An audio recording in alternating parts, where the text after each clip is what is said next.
It is my pleasure to introduce our speaker this morning. So please give a warm town hall welcome to the fantastic Frank Abagnale.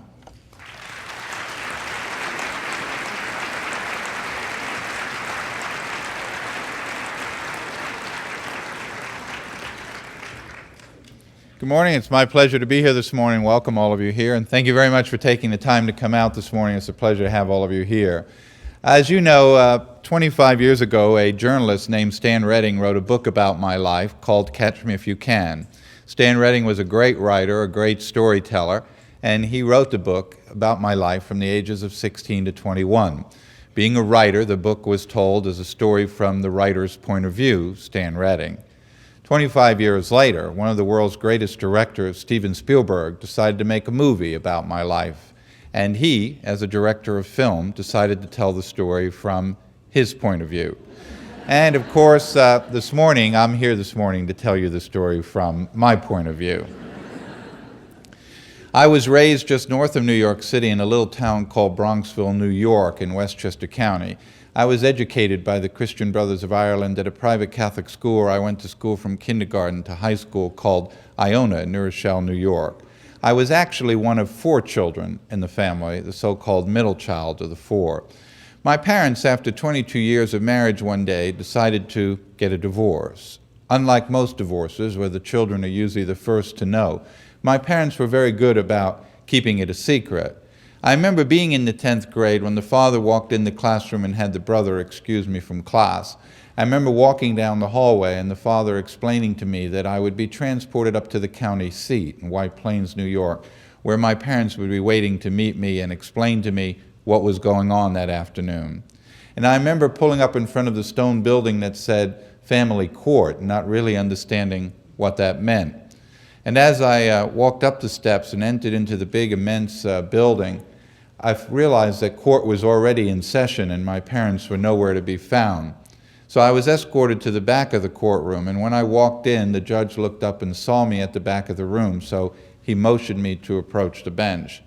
I walked up to stand between my parents, who were standing before the judge, and I remember that the judge never looked at me. He just read from his papers and said that my parents were getting a divorce. And because I was 16 years of age, I needed to tell the court which parent I would choose to live with, my mother or my father. He needed my decision then.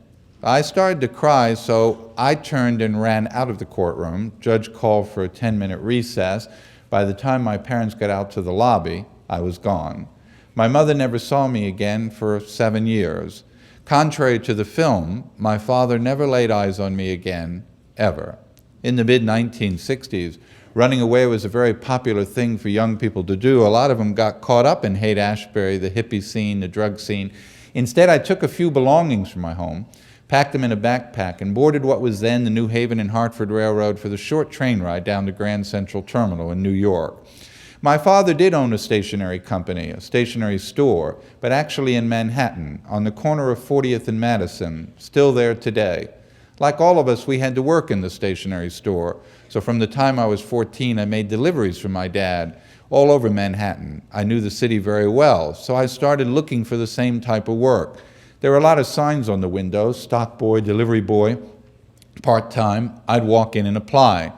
So tell me, young man, how old are you? 16. How far did you go in high school? 10th grade. I'll hire you. And I went to work for a few hours a day for a small amount of money. Soon realized I couldn't support myself on that amount of money. I also realized that as long as I was 16 years old, no one was going to pay me any more money. But at 16, I was 6 foot tall. I've always had a little gray hair since I was about 14 or 15. My friends used to say that once a week when we wore a suit to school, I looked much more like a teacher than a student. So I decided to lie about my age. In New York, we had a driver's license at 16, but back then they didn't have pictures on them, just an IBM card. So I altered one digit of my date of birth. I was actually born in April 1948, but I dropped that 4, converted it to a 3, and that made me 10 years older, or 26 years old. I walked around applying for the same type of work. People gave me a little more money, gave me a few more hours, but even then it was difficult to make ends meet. One of the few things that I had packed in that backpack was a checkbook. My father had given me a checkbook when I was about 14 years old off a small bank in Mount Vernon, New York, mainly for school books and supplies and to learn how to maintain a checking account. So every so often in New York, I would write a check to supplement my income, $10, $15. The money was there, the checks were good. But it was my friends, my peers, who would say to me, "You know, Abagnale, you're the only guy I know walks into a bank in the middle of Manhattan. You have no account there, you don't know a soul, you go speak to someone, and they cash your check. Oh, well, my checks are good. Yeah, but if I walked in that bank, they wouldn't touch my check. You walk in, they don't bat an eye." Years later, reporters would say that that was my upbringing, mannerisms, dress, appearance, speech.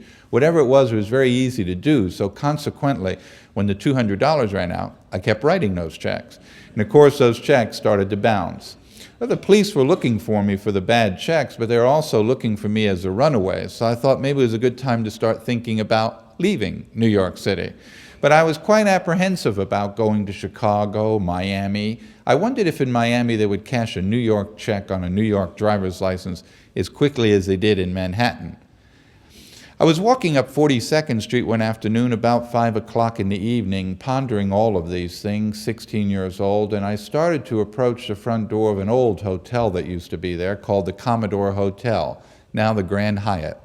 And just as I was about to get to the front door of the hotel, out stepped an Eastern Airline flight crew onto the sidewalk. Couldn't help but notice the captain, the co-pilot, the flight engineer, about 3 or 4 flight attendants dragging their bags to the curb to load them into a van to take them to the airport. As they were loading the van and I walked by, I thought to myself, that's it. What a perfect front. If I could pose as a pilot, then I could travel all over the world for free. And I could probably get just about anybody, anywhere to cash a check for me. So I walked up the street a little further to 42nd and Park. And when I went to cross over, I looked back and there was the 55 floors of the Pan Am building. Pan Am, the nation's flag carrier, the airline that flew around the world. I thought, what a perfect airline to use. So the next day, I placed a phone call to the executive corporate offices of Pan Am. When the switchboard was ringing, I had absolutely no idea what I was going to say. When they answered, "Pan American Airlines, good morning, may I help you?" Yes, ma'am. I would like to speak to somebody in the purchasing department. Purchasing? One moment. And the clerk came on and said, "Yes, sir, maybe you can help me. My name is John Black. I'm a co-pilot with a company based out of San Francisco. I've been with the company for about 7 years, but I've never had anything like this come up before." "What's the problem?" "Well, we flew a trip in here yesterday, and yesterday I sent my uniform to the dry cleaner through the hotel. Now the hotel and their cleaner say they can't find it. Here I am with a flight in about 4 hours and no uniform." "Well, don't you have a spare uniform?" "Certainly, back home in San Francisco, but I'd never get it here in time for my flight." "Do you understand that this would cost you the price of a new uniform, not the company?" "Oh, I understand. Hold on, I'll be right back." And he came back and said, "My supervisor says you need to go down to the Well-Built Uniform Company on 5th Avenue. They're our supplier. I'll call them and let them know you're on the way. They'll take care of you." Well, that's exactly what I wanted to know, so I went down to the Well-Built Uniform Company. Little fella, Mr. Rosen, fitted me out in the uniform. Back then they were gabardine, the black uniform, the 3 gold stripes on the arm, the gray hair. I certainly looked old enough to be the pilot. When he was all done, I said, "How much do I owe you?" "Well, the uniform's $286. I said, "No problem, I'll write you a check." I said, "No, we can't take any checks." "Oh, well then, I'll just pay you cash." "No, we can't accept cash. You need to fill out this computer card. Then in these boxes, put your employee number. Then we bill this back under uniform allowance. Comes out of your next Pan Am paycheck." "Oh, that's even better. Go ahead and do that." I don't know who paid for the uniform, but out the door I went. New York had 2 airports, LaGuardia and Kennedy. LaGuardia was about 20 minutes from downtown Manhattan. Kennedy was about 50 minutes away. Actually, LaGuardia being the closer of the 2, that's where I went. I spent most of the morning walking around LaGuardia trying to figure out, now that I had this uniform, how the hell do you get on these planes? Well, I got a little hungry about lunchtime, so I walked in the luncheonette in the terminal, sat down at the counter on the stool, and ordered a sandwich. Moments later, a TWA crew walked in. Flight attendants sat in the booth, pilots up at the counter on either side of me, captain right next to me. Before deregulation of the airlines, they thought of themselves as just one big family. They didn't hesitate a moment to talk to each other, so the captain kind of leaned over and said, "Hey, young man, how's Pan Am doing?" "Doing just fine, Captain." "Tell me, what's Pan Am doing out here at LaGuardia? Pan Am doesn't fly into LaGuardia, they only go into Kennedy." Well, I picked up on that right away. Yeah, we came into Kennedy, had a few-hour layover, came over to visit some friends of mine here at LaGuardia. Matter of fact, I'm on my way back to Kennedy now. So tell me, young man, what type of equipment are you on? Now, airline people have a lot of jargon for things, and one of them is they never call a plane or an aircraft. They call it equipment. And what type of equipment you're on meant what type of plane do you fly? Back then, a 707, a DC-8. Of course, I didn't know that, and I thought, what type of equipment am I on? The only equipment I'm on is this stool. They must mean what type of equipment is on the planes that I fly. So I thought, well, they've got the wings and they've got the engine. They always had a sticker on the engine. Who manufactured the engine? So I said, yes, General Electric. All three pilots kind of just stopped eating and leaned over. Captain said, "Oh, really? What do you fly? Washing machine?" So I knew I said the wrong thing. Out the door I went. Everybody had an airline ID card, plastic laminated card, much like a driver's license today. Yet without the ID card, the uniform was worthless. I went back to Manhattan pretty discouraged, thinking, where would I ever come up with a Pan American airline corporate ID? I was sitting in the hotel room. I noticed the big, thick Manhattan yellow pages, so I pulled them down on the bed, and I opened them and looked under the word identification. There were 3 or 4 pages of companies who made convention badges, metal badges, plastic badges, fire badges, police badges. Started to call around, and finally one company said, "Listen, most of those airline IDs are manufactured by Polaroid. 3M company, you need to call one of them." So I finally got the 3M company on the phone in Manhattan. "Yeah, we manufacture Pan Am's identification system." "How come?" I said, "I tell you, I'm a purchasing officer for a major U.S. carrier. I'm in New York just for the day. We're getting ready to expand our routes, and we're going to hire a lot of new people. We're going to go to a formal ID. We're very impressed with this Pan Am format. Wondered if I come by your office this afternoon, we could just discuss quantity and price." "By all means, come on by." So I went by dressed in a suit, and the sales rep opened the book. He said, "Here you go, we do United, Delta, Eastern, Pan Am right here. Yeah, we like this Pan Am format. Wonder if you might have a sample I could bring back." "Sure, I'll be right back." And he brought me back a 5x7 glossy piece of paper with a picture of an ID card blown up in the middle of it, someone else's picture in the picture, John Doe for a name, and in bold red ink across the front, "This is a sample only." I said, "No, I'm afraid this won't do. You know, I need to bring back an actual physical card. And by the way, what is all this equipment on the floor?" "Oh, no, we don't just sell these cards. We sell the system, camera, laminator." "Oh, I see, we'd have to buy all of this." "Absolutely." "Well, I'll tell you what, since we have to buy it all, why don't you just demonstrate how it works and use me?" "Fine, have a seat right here." And took my picture and the card. I was going down the elevator studying the card. This was a plastic card, like a credit card, so you couldn't type on it, you couldn't write on it, and you couldn't print on it. So discouraged, I put it back in my pocket.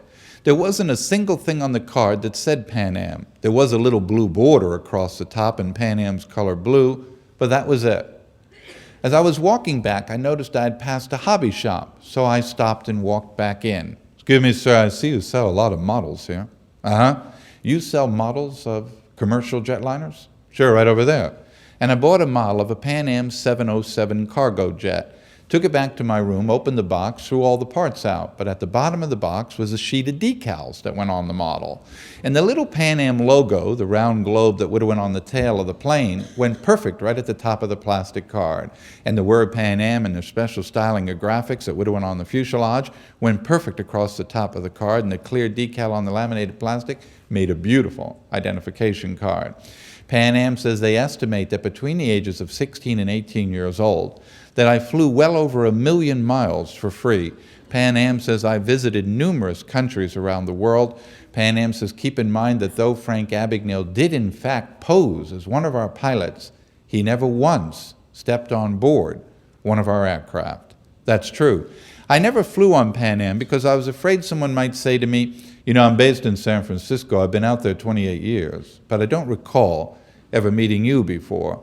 Or someone might say, your ID card is not exactly like my ID card. So instead, I flew on everyone else. If I wanted to go somewhere, I just walked out to the airport and looked on the board, United Flight 800 to Chicago. Then I went downstairs to the door marked United Operations and walked in. The operations clerk would look up, hey, Pan Am, what can we do for you?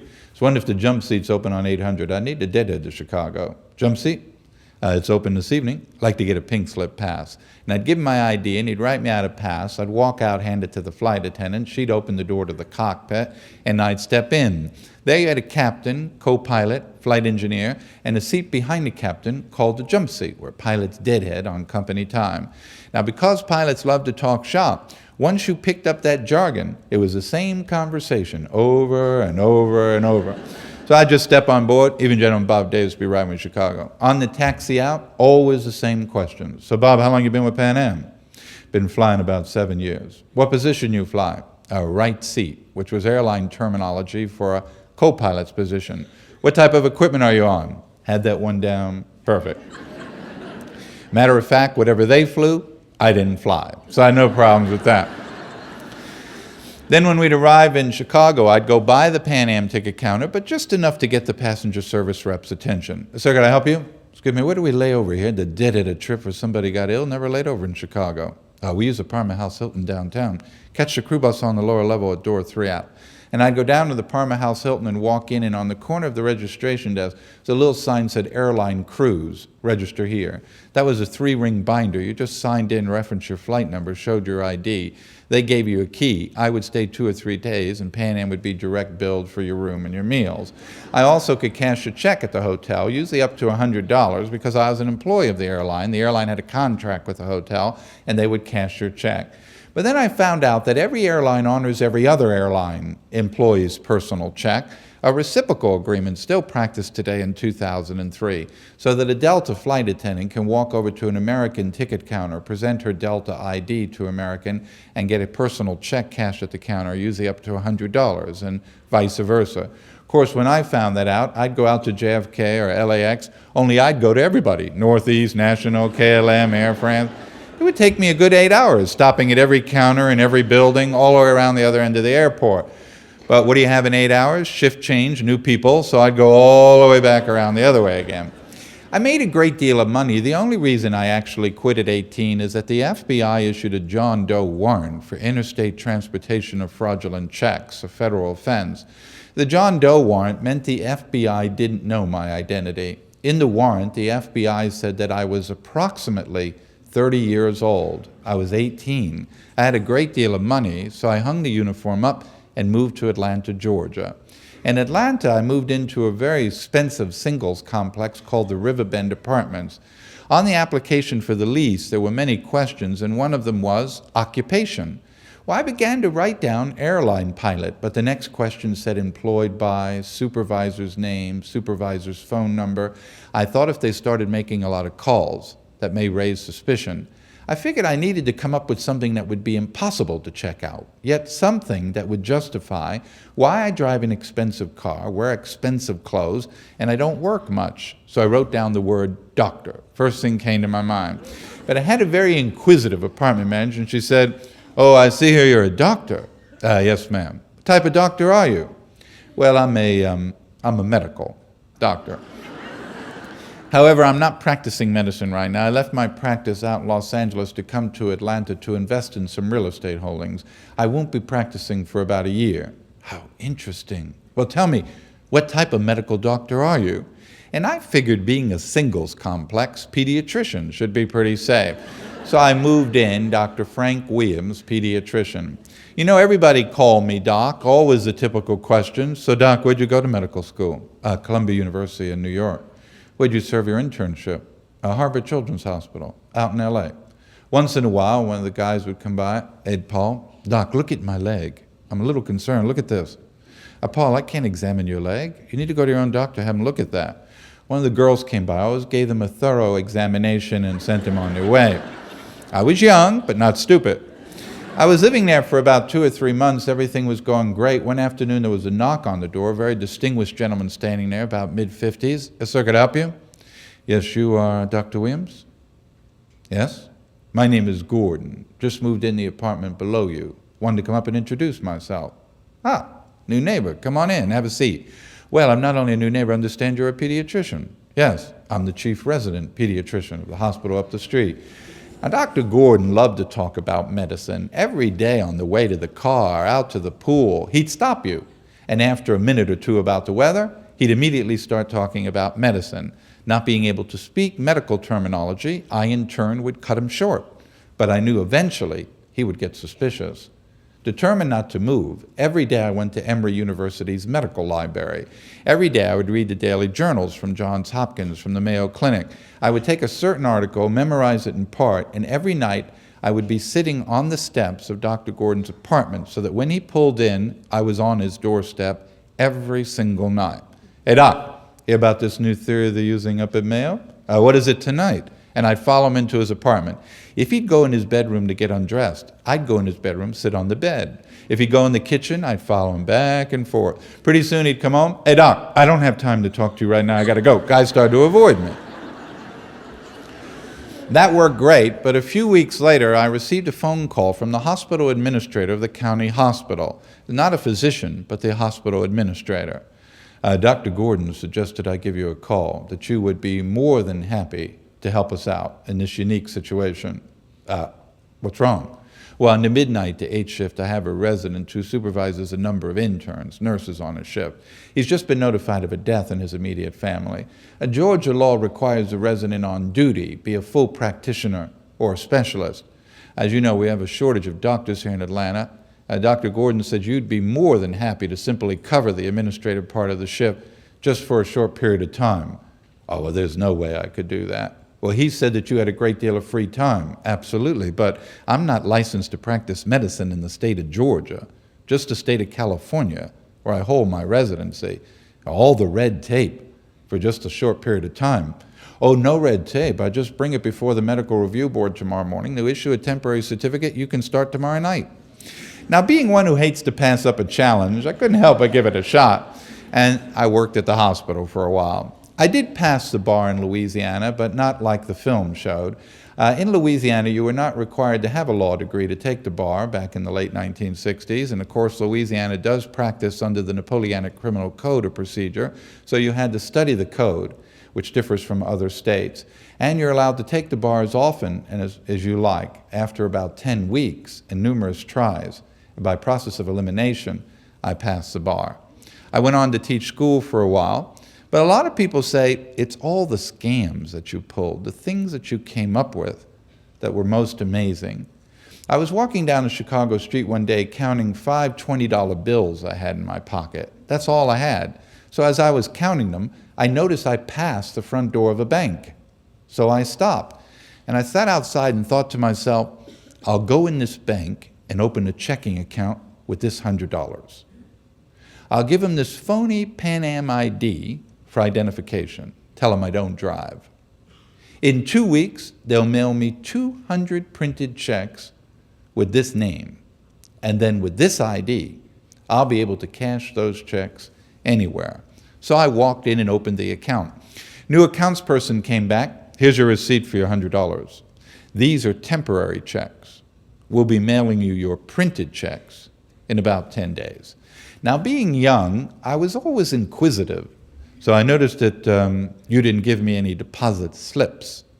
No, so they come from the check printer, and they'll be in the back of your checkbook. Print out your name, your address, your account number, and you'll get those in about 10 days.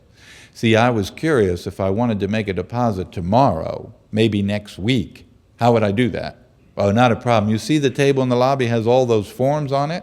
You just go over there and help yourself to a blank deposit slip. Then you physically write your account number in that I gave you, and you use those until you get your printed ones.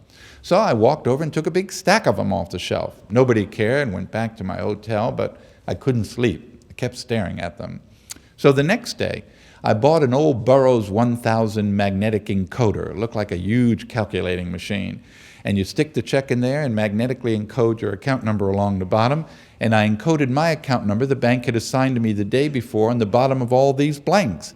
I then went back to the bank, put them on the shelf, and everyone who came in put their check directly in my account. I had about $40,000 at the end of the day. I was at the Logan Airport in Boston. I had ran out to catch a flight. It was about 11:45 at night. I ran out to the ticket counter. The whole airport was closing down. Rent cars, gift shops, ticket counters.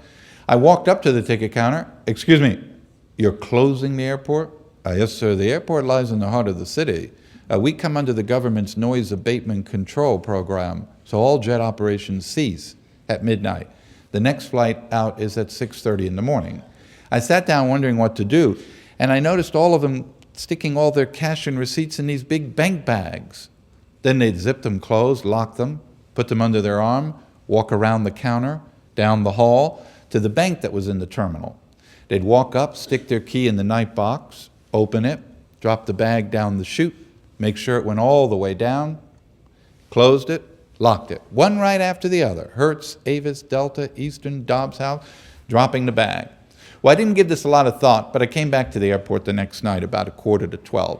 I had rented a bank guard uniform from a costume store in Boston, stood in front of the night box, put a sign over it, said, "Night box out of order, leave all deposits with guard on duty." I was the one sitting there going, how the hell can a box be out of order? I mean, this is like a mailbox with out of order sign. Like all criminals, sooner or later, you get caught, and I was no exception to that rule. I was arrested just once in my life, actually by the French police, who apprehended me in a small town in southern France called Montpellier. I was taken into custody by the French police, actually on an Interpol warrant from the international police, charging me with forgery and numerous other countries who were requesting my arrest, including the United States. But once the French government arrested me, they realized that I had forged checks in their country. So they said they would not honor any request for my extradition. And they later convicted me of forgery and sent me to a French prison. I served my time in a place called the Maison d'Arrêt in a little town called Perpignan. It was very important to Steven Spielberg that he filmed the film in the cell that I served my time in. So he went back to that prison. He made sure that he filmed under the conditions that existed in the prison in the late 1960s, which was a blanket on the floor with a hole in the floor to go to the bathroom. Bread and water for breakfast, bread and soup for lunch, bread and coffee for dinner. I went from 198 pounds there to 109 pounds there.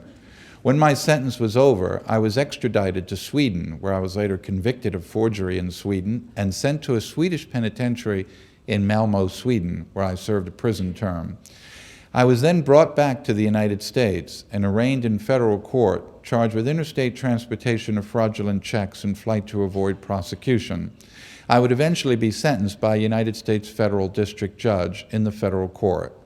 The federal judge on sentencing day, "Mr. Abagnale, before I impose sentence, I want you to understand that the court recognizes that you committed all these crimes on U.S. soil as a juvenile. So the court will treat you as a juvenile, and the court will sentence you under the Youthful Offender Act of the federal court. The court also recognizes that you've served time in some very bad places, and that we are, in fact, sending you to prison for the third time for the same crimes. However, the dollar amount leaves the court no choice but to impose a maximum sentence for the crime, which is 12 years in the federal penitentiary. I served 4 of the 12 years in a federal prison outside of Washington, D.C.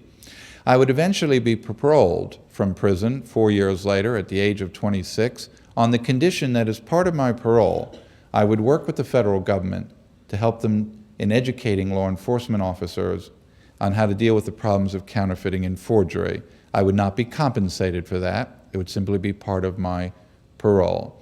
And of course, I agreed. Last year, I celebrated 26 years working with the FBI. I've been an instructor at the FBI Academy for over 26 years, where I teach federal agents who go through the academy everything from counterfeiting to forgery to electronic crimes. Over the years, I've of course gone out independently as a consultant and worked for hundreds of companies and developed thousands of technologies that are used today on documents, both plastic and paper.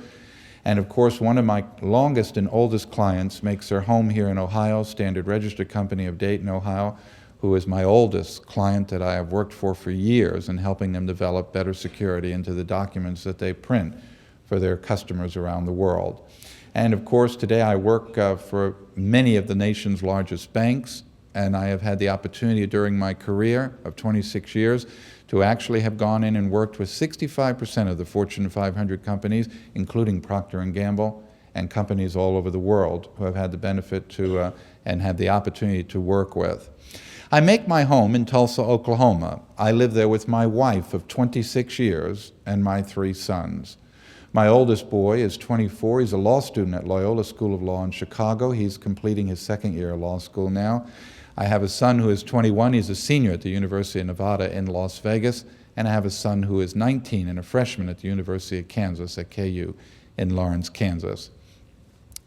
I very rarely talk about my life. I accept one speaking engagement a month. I let the speakers agency in Washington, D.C. that has represented me for many years select where I will speak. I don't like to talk a lot about my life because I always felt that what I did was immoral, illegal, unethical, and have always posted that statement on my website. I never want someone to believe that what I did is something that I am proud of. I was very fortunate that I had a movie made about my life by someone like Steven Spielberg, who did not choose to glorify the character, but to simply tell the story of a child who ran away from home and the things that occurred from there. And I was very fortunate that my children had gotten older and off to college before such a movie was ever released. I sold those movie rights more than 25 years ago, so it's absolutely amazing to be in your 50s and have then someone come along and decide to make a movie about something you did as a teenager. When I look back on my life, there was really very few things glamorous about it. There are many people who write today and say that I was brilliant. I was not brilliant. I was just a child. I was an opportunist, if I was anything. There are people who write today and say that I was gifted. I was, but not for what they believe. I was one of those few children to get to grow up in the world with a daddy. The world is full of fathers, but there are very few daddies. I had a daddy. Loved his children more than he loved life itself. What I remember most about my dad is that every day of his life, he told you he loved you, not only by the spoken word, but by sheer physical affection. What I remember most is that every night at bedtime, 3 boys and a girl, he was in your bedroom. He would drop down on a knee. He was 6'3". He'd kiss you on the cheek. He'd pull the cover up and he used to put his lip right up on your earlobe and he'd whisper into your ear, I love you very much. That was the last thing you heard when you rolled over in your bed to go to sleep. As I grew older and he came home later, I always woke up in the morning and knew that he had been by your bed the night before. Years later, my older brother moved in my room. He was 6'4" in the Marines. He eventually played semi-pro for Buffalo, but my father would walk around to his bed, hug him, kiss him, whispered in his ear that he loved him. When I was 16 years old, I was just a child. All 16-year-olds are just a child, no matter what they may think. And yet a complete stranger told me of the 2 people I loved most in the world, I had to choose one of them over the other. I've never made that choice. I would never make that choice. No child should ever be asked to make that choice. Though I know it's not popular to say so, divorce is a very devastating thing for a child to deal with, and something a child deals with for the rest of their life. For me, it was a lot easier that day to just turn and run, and so I did. But how can I tell you it was glamorous? I cried myself to sleep till I was about 19 years old. I spent every birthday, 16, 17, 18, 19, 20, by myself in a hotel room. I spent every Christmas by myself in a hotel room. Every Thanksgiving. I missed my father, missed my mother, missed my brothers, sisters, friends, never got to go to a senior prom, high school football game, never got to share a relationship with someone my own age. It was a very lonely life. You could spend a fortune on beautiful women and other people, but they believed you to be somebody you weren't. So you were deceiving them. So they couldn't be your friend. You couldn't call them your friend. I always knew I'd get caught. Only a fool would believe that you can continually break the law and not get caught. I assure you that the law sometimes sleeps, but the law never dies. It was just a matter of time. I was caught, and I went to some very bad places. My boys have grown up asking their mother, why is it that Dad wakes up in the middle of the night and he goes down the TV room? Because he doesn't turn the TV on. He just sits there all night, because there are things you can't forget, things you're not meant to forget. While I was sitting in that French cell in solitary confinement, my father, 55, extremely physical, athletic man, was climbing the subway as he did every morning, but he tripped on a step. So he reached to grab the rail to break his fall, but he slipped and his head hit it. When he landed at the bottom of the step, he was dead. I didn't know he was dead. I was sitting in a French prison. But I was thinking about him, how much I loved him, how much I missed him, how much I couldn't wait to hold him, hug him, kiss him, tell him I loved him. But I never got the opportunity to do that. I was very fortunate because I was brought up in a great country that always gives everyone a second chance. I owe my government 800 times more than I could ever repay it. So I am proud to say that for 26 years, I have worked for my government, devoted more than 60 days a year to working with the FBI without compensation. I have never accepted a dime in return for my work for my government. It is the least that I can do to pay my debt back, and it is the least I can do to thank the FBI for the opportunities it's given me these past 26 years. Many years ago, I met my wife in Houston, Texas. I didn't have a dime to my name. After I had gone out with her a couple of times, I explained to her my past. I told her that I was on parole and that any time I could be sent back to prison. But eventually, I asked her if she'd marry me. And against the wishes of her parents, she did. Today, because of the movie, my office gets about 200 emails a day. And one of the most common questions I get asked in the email is, what really made you change? It would be very easy to type back and say that I was a born-again Christian. It would be very easy to type back and say that prison rehabilitated me.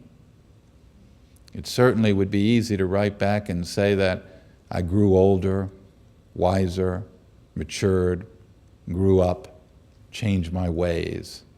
But all of those would be wrong. The truth is, God gave me a wife. She believed in me, trusted me, had faith in me, saw something in me. She gave me 3 beautiful children. She gave me a family. She changed my life. Everything I have today, everything that I've achieved is because of the love of a woman and the respect of 3 boys for their father, something I would never, ever jeopardize. There comes a time in all of our lifetimes, we grow older, we have children. And whether your children are 54 years old or your children are 4 years old, as every parent knows, when you go to sleep at night, the last thing you think about are your children, no matter how mad you may be with them. And when you wake up in the morning, they're the first thing you think about. So if you still have your mother, you still have your father, you give them a hug. You give them a kiss. You tell them you love them. And to those men in the audience, as I always remind the agents who go through the academy, what being a man is really all about. It has absolutely nothing to do with money and achievements, skills and accomplishments, educations and rewards. A real man loves his wife. A real man is faithful to his wife. And a real man, next to God and his country, put his wife and his children as the most important thing in his life. People ask me, what's the greatest thing I ever did? And they're looking for me to say something from my past, and the greatest thing I ever did was becoming a husband, becoming a father. I have found nothing that's brought me more peace, more joy, more happiness than simply being a good husband, a good father, and what I strive to be every day of my life, a good daddy. God bless you, and thank you very much for coming today. Thank you very much. Thank you.